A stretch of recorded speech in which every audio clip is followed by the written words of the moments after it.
ये बात तो दुरुस्त है और आप जो बात कर रही हैं कि उससे तासर ये जाता है कि जानबदारी का तासर जाता है। मेरा ख्याल है कि कोई तासर क्या, ये तो बात यकीन की हद तक थी, वो पता चल रहा था। और इवन जो लोग हैं, लोगों ने जो इनको वोट कम दिया है या जो बाद में इनको एक मिडनाइट एक्सरसाइज करनी पड़ी है, ये इसीलिए है कि लोग निगरान गवर्नमेंट को, जो पिछली गवर्नमेंट है PDM की गवर्नमेंट, उसकी एक एक्सटेंशन तस्वर करते थे। वो समझते थे कि ये उन्हीं के जो लोग हैं और ये उन्हीं की खातिर या उन्हीं के मफादात के मुहाफ़िज़ भी हैं। और जो ओवरऑल एक्शन थे उनसे भी ये बात काफ़ी अय्यान नज़र आती थी कि ऐसे ही है। जहाँ तक सरफराज बुगटी की बात की, सरफराज बुगटी ने तो चलें ये अब ये है ना कि कोई चीज़ें हैं कि जो हमारे आइन के हवाले से हैं कि अगर आप इलेक्शन शेड्यूल अनाउंस होने से पहले आप अलहदा हो जाते हैं तो आपको एक तस्वर किया जाता है जी कि आप इलेक्शन लड़ सकते हैं।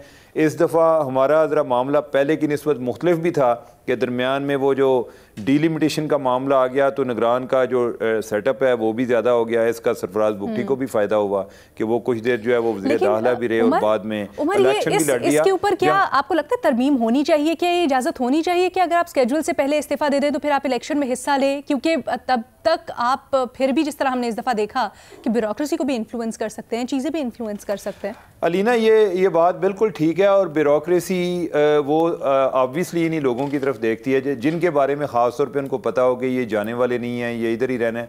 आप ये देखें ना, जिस तरह कोई बंदा रिटायर होता है, कोई जनरल है फॉर एग्जांपल, या कोई फेडरल सेक्रेटरी है या कोई भी सरकारी मुलाजिम है, वो रिटायर होता है तो उस पर ये एक पाबंदी है कि वो 2 साल तक इलेक्शन कंटेस्ट नहीं कर सकता या वो सियासत में हिस्सा नहीं ले सकता।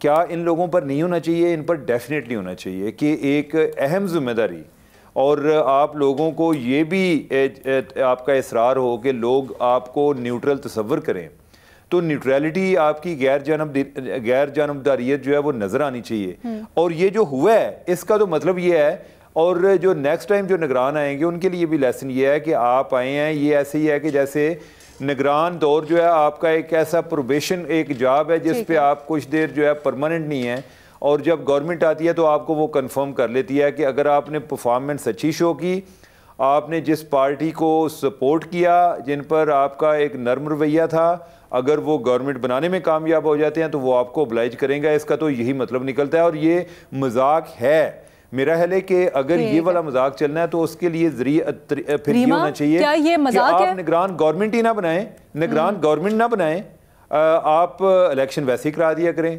अगर आप, और वैसे निगरान की बाय द वे कोई ज़रूरी नहीं है, यानी कि इंडिया में इलेक्शन होते हैं, उधर गवर्नमेंट कायम रहती है लेकिन उधर का इलेक्शन यही पॉइंट मैं आगे बढ़ाना चाहती हूँ। ओवर द टाइम इतना इंडिपेंडेंट हो चुका है कि उधर निगरानों की जरूरत ही नहीं पड़ती।